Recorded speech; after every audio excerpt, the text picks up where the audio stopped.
जाति प्रमाण पत्र नहीं बनेले एक महिला हा अपन आगू के पढ़ाई नहीं कर सकत है।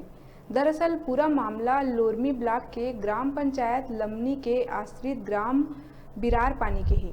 जी हाँ, हेमवती बैगा हा अपन घर के आर्थिक स्थिति और वनांचल क्षेत्र में शिक्षा के कमी के कारण कक्षा 5वीं तक ही पढ़ पाई और अपन आगू के पढ़ाई नहीं कर सकिस। जब हेमवती हा अपन बिहाव के बाद अपन आगू के पढ़ाई ला पूरा करे के कोशिश करत है तो वह जाति प्रमाण पत्र नहीं बने के कारण पढ़ाई नहीं कर सकत है और जाति प्रमाण पत्र बनवाए बर अधिकारी मन ले गुहार लगाही ताकि हेमवती बैगा के जाति प्रमाण पत्र बन सके और वो हा अपन आगू के पढ़ाई ला पूरा कर सके।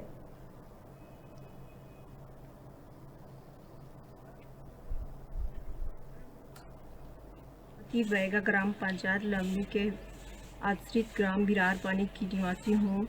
मेरी पढ़ाई कक्षा 5वीं तक पढ़ी हूँ। मेरी घर की आर्थिक स्थिति ठीक है, ठीक के कारण मैं आगे की पढ़ाई कर सकी। अब मेरी शादी अब उपरांत मुझे आगे पढ़ाई करना चाहते हैं और मैं आगे की पढ़ाई करना चाहती हूँ, लेकिन मैं आगे की पढ़ाई नहीं कर पा रही हूँ।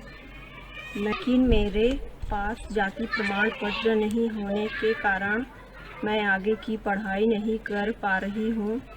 मैं शासन प्रशासन से निवेदन करती हूँ कि मेरी आगे की पढ़ाई में मेरी सहयोग करें और पंचायत प्रस्ताव जो मेरी ग्राम पंचायत के सरपंच सचिव नहीं दे रहे हैं उनसे प्रस्ताव दिलाने की कृपा करें।